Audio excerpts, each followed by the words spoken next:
그리 크지 않은 찻집. 애초엔 그리 높지 않은 건물이 두 개의 층으로 나뉘어져 있다. 가게 장식은 소박했고 1층에는 6명 정도 앉을 수 있는 나무 탁자 10개가 가지런히 놓여 있었다. 탁자 위에 차 얼룩도 최대한 닦여 있어 가게 주인의 부지런함을 알 수 있었다. 가게의 점원은 바닥에 물을 한 바가지씩 뿌리며 대걸레로 바닥을 광택이 날 정도로 닦고 있었다. 이 가게에는 오랫동안 손님이 찾아오지 않은 듯 했고 대체 어떤 손님이 이런 대접을 받을 만한지 알 수도 없었다. 곧이어 손님들이 들어왔다.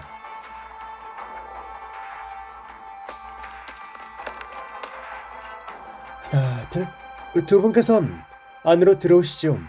차부터 한잔 하시겠습니까? 잠깐, 그보다 먼저 물어볼 게 있는데 여기가 망산마을이 맞냐? 네, 맞습니다. 너는 이 찻집의 주인장이냐, 점원이냐? 점원입니다. 주인장은 어디 갔어? 주인장께선 잠시 자리를 비우셨습니다. 묻는 족족 다 대답하다니 솔직한 녀석이군. 그럼 오늘 이 찻집에 낯선 외지인이 온 적은 있나? 있습니다. 언제 왔었나? 어떻게 생겼고? 바로 지금 두 사람이고 강도 같은 모습입니다. 영국육살, 이놈이 지금 우릴 갖고 노는 거냐? 거친 남자는 크게 화를 내며 힘껏 손바닥으로 점원의 뺨을 내리쳐 그를 바닥에 쓰러뜨렸다.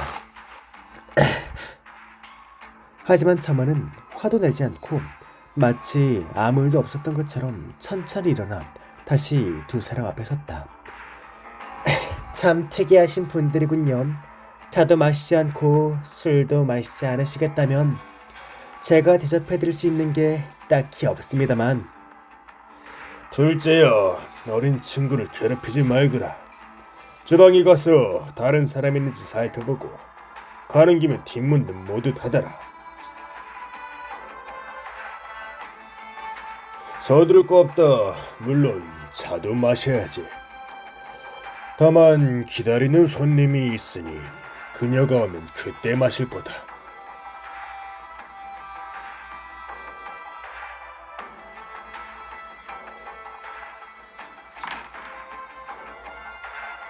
얼마 지나지 않아 문 밖에서 정말로 다른 한 손님이 들어왔다. 어라? 찻집에 막 들어온 소녀가 안을 둘러보기도 전에 화살과 칼이 그녀의 등과 목에 닿았다. 하하하, 어떻게 이런 우연임. 이거 육신의 형제들 아닌가? 여기서 만날 거라고는 전혀 생각지 못했는데. 네가 그걸 알았다면 애초부터 여기 오지도 않았겠지. 그래도 기왕 만났으니 이제 발뺌할 생각 마라. 거기 점원, 미안한데 문을 닫고 영업 종료 팻말이나 걸어주지 그래. 그리고 차도 좀 가져오고.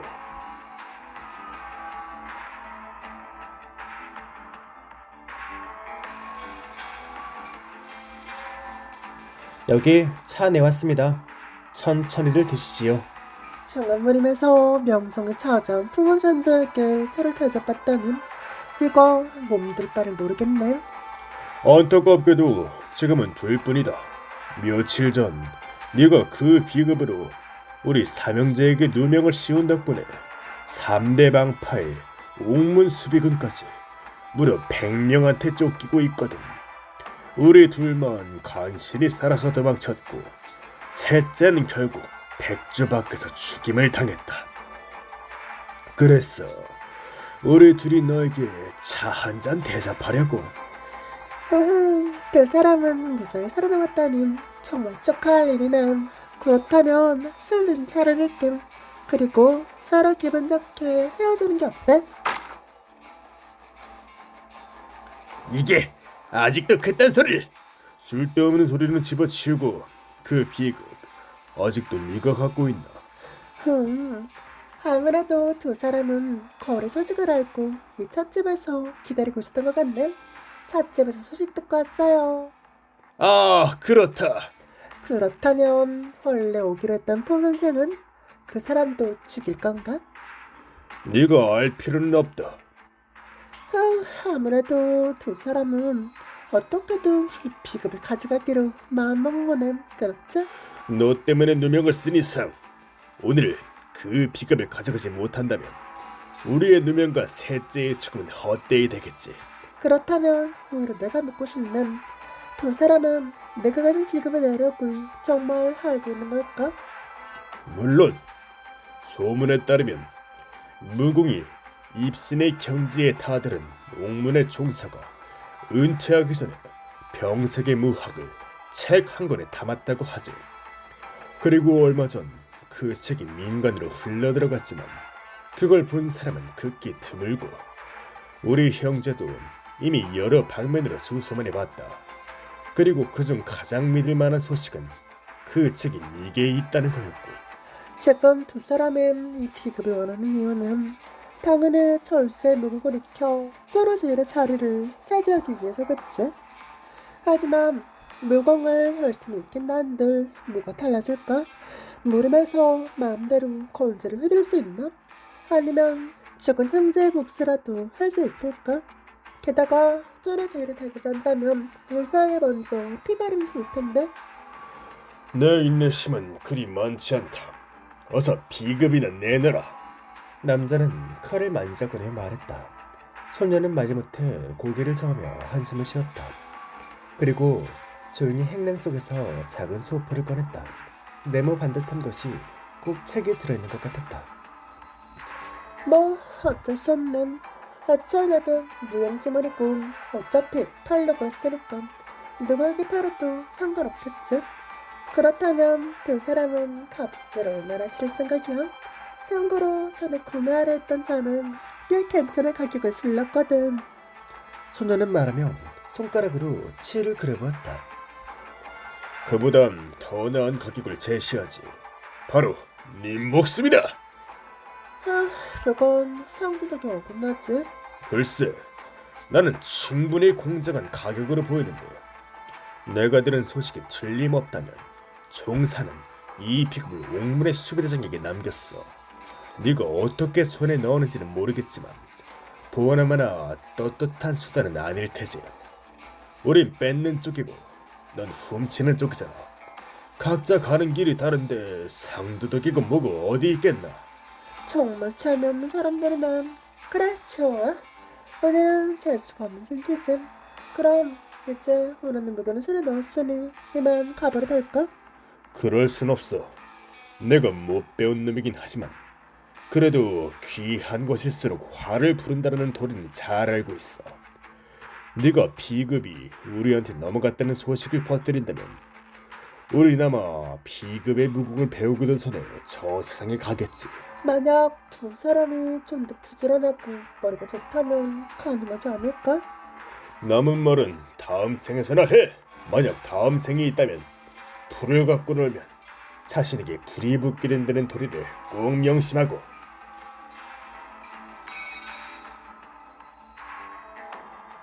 이럴 수가. 남자는 믿을 수 없다는 듯이 바닥에 떨어진 칼을 바라봤다. 강호에서 온갖 풍파를 겪으면서도 항상 손에 단단히 쥐고 있던 칼이었다. 하지만 지금은 그 칼을 집어들 수 없었다. 형님, 애들 누가 저의 약을?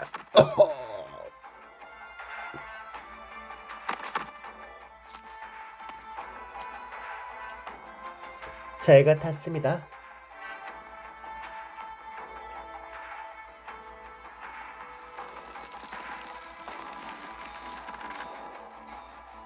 차트점은 말없이 분주하게 움직이며 어디서 난지도 모르는 끈으로 세 사람을 집단 묶듯이 꽁꽁 포박하고 벽 구석에 가지런히 앉혀두었다. 나를 일개차원으로 보다니 내 눈이 삐었구나. 독을 다루는 솜씨가 비범한 걸로 보아 필시 노래는 강호인이겠지. 죽을 땐 죽더라도 이름을 알고 싶다. 잘못 본 게 아닙니다. 저는 일개 차트 정원이 맞고 무슨 노르는 강호인도 아니에요. 신우들은 저를 호군이라 부릅니다. 그렇다면 너도 그 포 선생을 알고 있나? 그분이 바로 저의 친우지요. 하나만 더 묻지. 너는 어째서 이 비급을 원하는 거냐? 이 마을을 뜨려고요. 이 작은 마을에는 총 520여 가구가 있고 2,900보면 한 바퀴를 돌 수 있죠. 여러 해가 지났지만 이 두 숫자는 전혀 변하지 않더군요. 더는 이곳에 머무르고 싶지가 않아서요. 떠나려면 무언가 변화가 있어야 하는 법. 그리고 변화라면 저는 이 비급을 반드시 손에 넣어야 하죠. 그게 대체 무슨 말인지. 알아듣지 못해도 상관없어요. 원래 세상 이치가 그래요. 모두 이해할 수 없는 법이니까요. 그래, 맞는 말이야. 난 네게 졌다. 내 패배를 인정하마. 구워 먹든지 삶아 먹든지 네 마음대로 해라. 이미 제 손에 당한 이상 인정하는 말든 상관없어요. 원하는 걸 이미 손에 넣으셨는데 어째서 목숨마저 해치려는 겁니까? 당신은 누구죠? 언제 들어온 건가요? 저는 운창평이랍니다. 지나가던 여행자일 뿐이죠. 기억해두세요. 실은 정오부터 이곳에 앉아 있었지만 선생께서는 오직 비급만을 눈에 담고 있었던지라 저를 못 보셨던 겁니다. 호구는 구석에서 일어난 사람을 보자 손에 든 칼을 움켜쥐었으나 잠시 고민하다가 다시 손을 풀었다. 당신을 겁낼 필요는 없어요. 어차피 이 찻집의 물에 약을 풀었으니 당신도 중독됐을 겁니다. 애초에 선생께서 저를 두려워하실 필요가 있겠습니까? 저는 그저 아무런 힘도 없는 서식일 뿐이라 당신과 싸울 수도 없는 노릇이니까요. 그런데도 이 사람들을 구하고 싶다는 건가요? 예. 저는 선생께 저들을 놓아주고 더는 살인을 하지 말 것을 권하고 싶습니다. 이 자들은 모두 좋은 사람이 아니에요. 만약 저자가 비금을 손에 넣었다면 마찬가지로 여기 있는 모두를 죽여 입막음했을 거예요. 이건 본인이 직접 한 말이고요. 어쩌면 이들이 정말로 만행을 일삼는 악인일지도 모르겠습니다만 선생께선 천성이 착한 분이지 않습니까? 굳이 이들 때문에 자신의 손을 더럽힐 필요가 있을까요? 선생께서 이들을 관청에 넘긴다면 이들은 자연스레 처벌을 받을 것입니다. 그리고 비급에 관한 일은 제가 절대 발설하지 않는다고 약속해드리지요. 어떻습니까? 마음에 드십니까? 당신의 말투는 꼭 제 친우를 닮았군요. 제 친우는 좋은 사람이니 당신도 좋은 분이겠죠. 하지만 아직은 당신을 믿을 수 없어요. 당신을 죽일 마음은 없지만 그래도 당신을 일단 묶어둬야겠어요. 역시 이렇게 되는 건가요?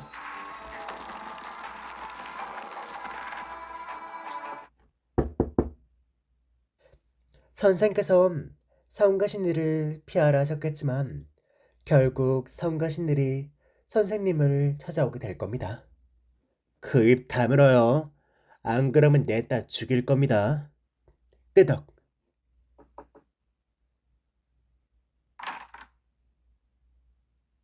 실례합니다.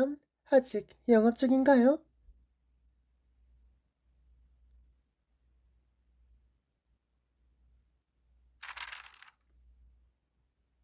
칭엔 이모께 올립니다. 평안하신지요? 이모께서 사직하다는 소식을 전해 들었습니다. 비록 자세한 내막은 알지 못하오나 이모의 용기는 결단에 깊은 감명을 받았습니다. 어머니께서 저더러 늘 이모를 본받으라 착각을 이제야 알 듯합니다.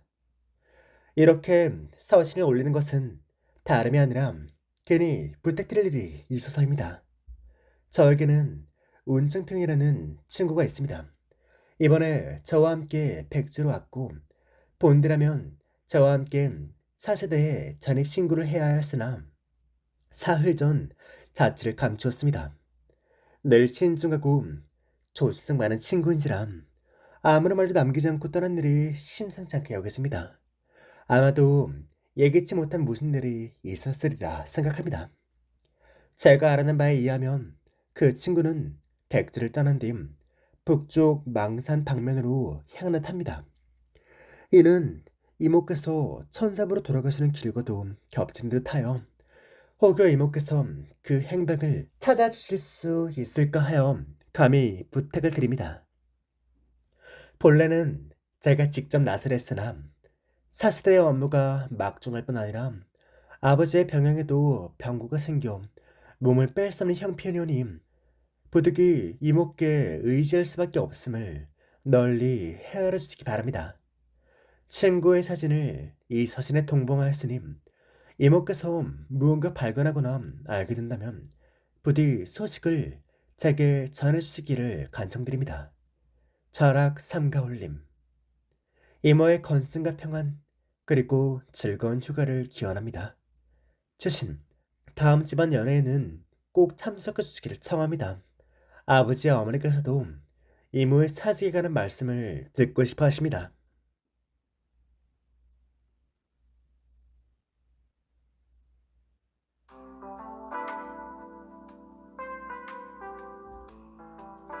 반나절 전. 이 녀석 이젠 내게 임무를 떠넘기네. 연기는 결단은 무슨 위아래가 없어. 요즘 것들은 하여간. 린칭에는 자신도 모르는 사이에 낯선 마음에 들어섰다. 고풍스럽고 작은 마을. 길가에는 낮은 건물들이 질비해 있었다. 행인들이 적어 그런지 마을에는 고즈넉하면서도 평온한 풍경이 펼쳐져 있었다. 망산 산자락에 이런 마을이 있었던가? 이상한데 마을에 들어서니 신호가 잡히지 않는 천사부 근처엔 아직도 기지국 없는 마을이 있다니. 아가씨, 아가씨. 네? 저기 예쁜 누나 난가? 저기 아저씨. 난가? 난가? 네? 아가씨, 아가씨. 처음 보는 얼굴인데 외지에서 왔는가? 희한하네. 정말 희한해. 맞습니다. 이 마을은 외진이 드문가요? 예전에는 드물었지. 요즘엔 좀 많아졌어. 그럴 법도 하겠네요. 마을 입구가 원체 눈에 띄지 않는 데다가 지도에도 표시되어 있지 않으니. 저기 실례지만 혹시 천사부로 가는 길을 아십니까? 찬사부라 천사부라. 도무지 들어본 적이 없네. 그럼 마을을 나가는 길은 어느 쪽인가요? 들어올 때 딱히 기억하지 않아서 나가는 길을 찾지 못하겠네요. 나가는 길이라 나가는 길이라. 나도 나가본 적이 없네. 그래서 몰라. 모르신다고요? 서두르지 말고 전병이라도 먹으면서 천천히 둘러보게. 무슨 일이든 때가 있는 법이라 서두를 필요 있어. 옛말부터 서두르면 될 일도 안 돼. 어르신은 이 마을에 사시나요? 사신 지는 얼마나 되셨죠? 너. 그렇지. 첫 번째 불길이 내 뱃속에서 타오를 때부터 출근력이 있었지. 뱃속에서 불이 타올라요? 탈주를 말하는 건가요? 고맙습니다. 저는 다시 길이나 찾아볼게요. 아가씨. 따끈따끈한 전병이야. 하나 먹어봐. 괜찮습니다. 아직 배가 고프지 않아서요. 그런데 따끈따끈한 전병이라면 설마 품에서 꺼냈다는 말인가요? 때가 되면 다 알게 될 거야. 아니, 이렇게 뜨거운 걸 질껏 품속에 넣어둔 거예요? 서두를 필요 없어. 아가씨의 때는 스스로 좀 더 찾아보면 돼. 잠깐만요. 그럼 질. 8991, 8992, 8991. 아, 어머, 미안해요. 괜찮아요? 고개를 숙이고 길을 가던 소녀가 렌칭엔과 부딪혀 쓰러졌고 소녀가 품에 안고 있던 물건이 사방으로 떨어졌다. 렌칭엔은 서둘러 그녀의 상태를 살폈고 다시 고개를 들었을 때 잔병을 주었던 그 노인은 이미 종족을 감춘 뒤였다. 우산, 내 우산. 선생님께서 우산을 놓지 말라고 하셨는데. 자, 여기 편지 봉투도 있어요. 섬에서 떨어졌어요. 소녀는 다급히 우산을 받아 펴고는 편지 봉투를 한 손으로 힘겹게 소매 안으로 밀어넣었다. 렌칭년은 고개를 들어 맑은 하늘을 바라보았다. 아가씨, 우선 일어나세요. 제가 부축해 줄 테니.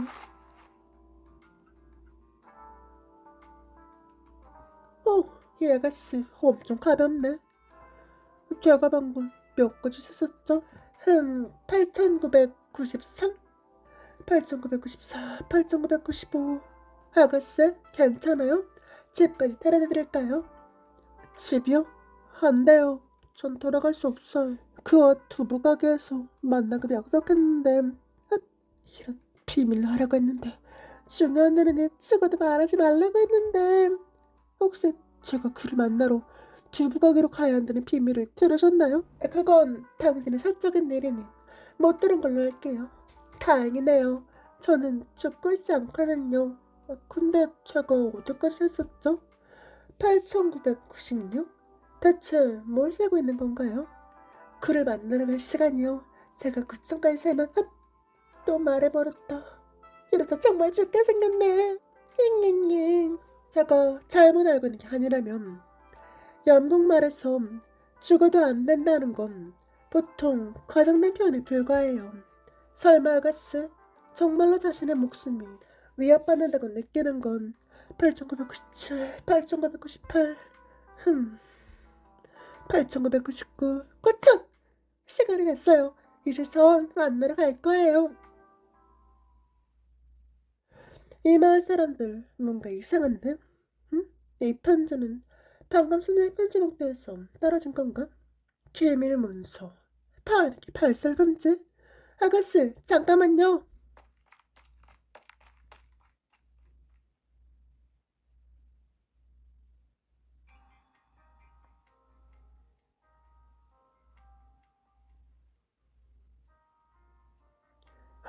혹은 제가 만나러 왔어요.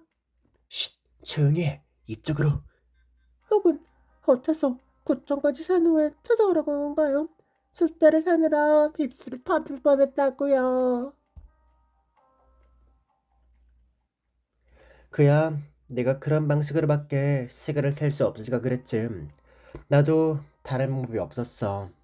혹시 찾아올 때 너를 본 사람이 있어? 본 사람은 많았지만 제가 당신을 보러 왔다는 건 몰라요. 물건은?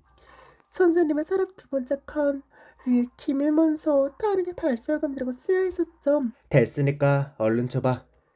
예. 어머, 내 편지가 없어요. 오는 길을 잃어버렸나 봐요. 하지만 괜찮아요. 제가 편지 내용을 봤거든요. 편지에는 미시삼각 오래된 찻집에서 거래라고 쓰여 있었어요. 편지를 훔쳐본 것도 모자라 그걸 잃어버리기까지 하다니. 혹은 왜 그래요? 눈썹을 찌푸리니까 정말 무서워 보여요. 그런 얼굴은 싫어요. 제대로 본 거 맞지? 편지에 쓰인 시간이 미시 삼각이라고. 틀림없어요. 전 시간을 볼 줄은 모르지만 기억력은 좋으니까요. 혹은 했던 말이 없나요? 제가 또 구청가에 서야만 저를 상대해 줄 건가요? 좋아요. 하나, 둘, 셋, 넷, 다섯. 아니, 그럴 필요 없어. 혹은 당신의 이런 모습 정말 싫어요. 얼굴이 너무 무서운걸요. 소서, 난 너를 믿어. 만약 일이 순조롭게 풀리면 너를 데리고 함께 떠나려고 했어. 우린 함께 떠날 수 있었어. 하지만 너는 아직 준비로 되어 있지 않은 데다 비밀을 지키지도 못해. 그래서 너 지금 뭐 하는 거야? 당신의 눈에 젖은 걸 보았어요. 지금은 아주 슬픈 거죠. 그렇죠. 선생님께선 물건을 사셨을 때 닦으실 순 없어도 들어서 말릴 수는 있다고 하셨었거든요. 이제 당신의 눈이 조금만 말랐을까요? 아, 손을 너무 꽉 잡고 있잖아요. 손이 굳어져 버리겠어요. 잘가, 소서.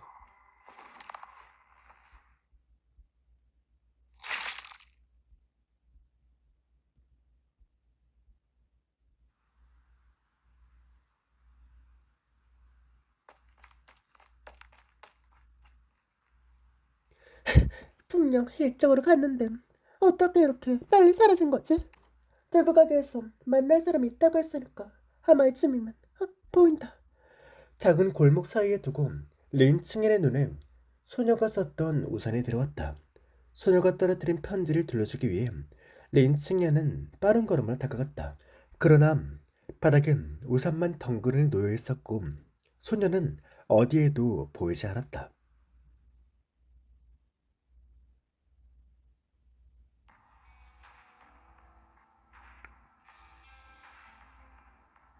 어서 오세요. 편한 곳에 앉으세요. 밖에서 봤을 땐 영업 종료 팻말이 걸려있던데요.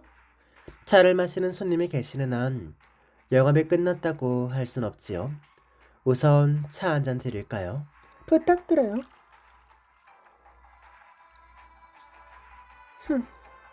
녹차향이 풍겨왔다.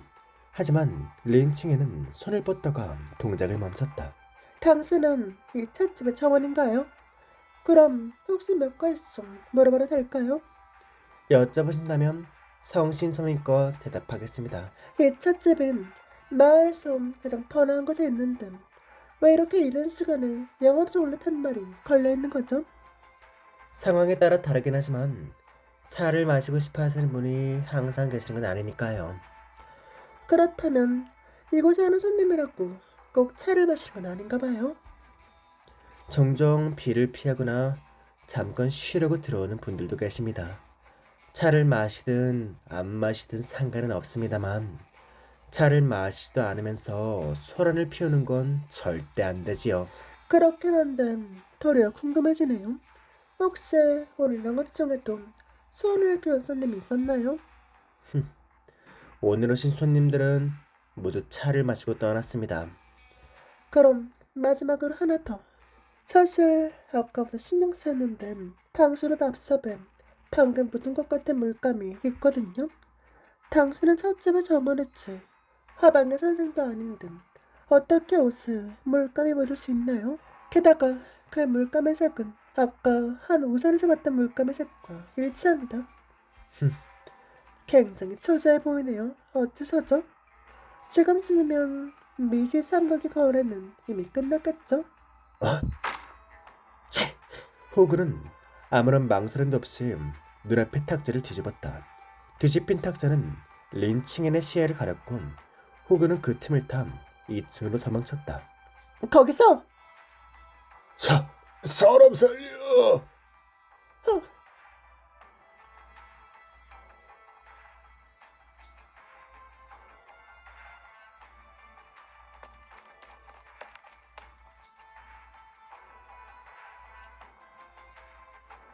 너인가?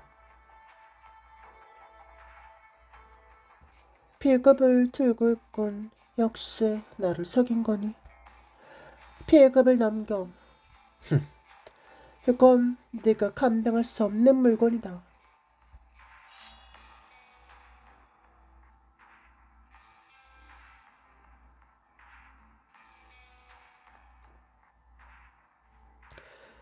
고맙습니다, 린소경.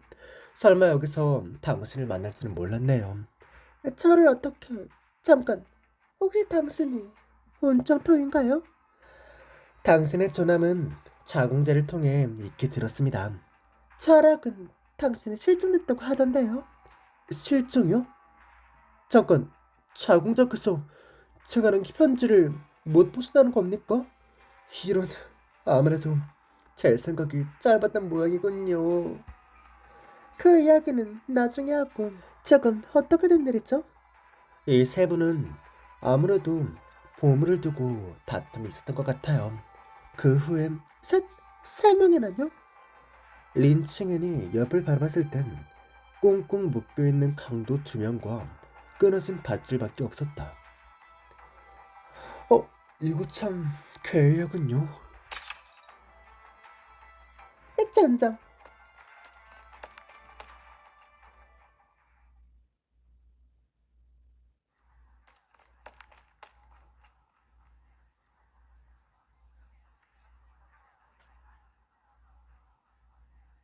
린칭이님 황급히 찻집 밖으로 나갔지만 이미 많은 주민들이 소동을 듣고 몰려와 있었다. 그녀는 무언가 부르짖는 소리를 들었고 창문 너머로 그 사람이 2층에서 굴러 떨어지는 것을 목격했다. 원래는 부상자나 시체를 보게 될 줄 알았지만 그녀의 눈에 들어온 것은 산산이 부서진 차주전자 파편뿐이었다.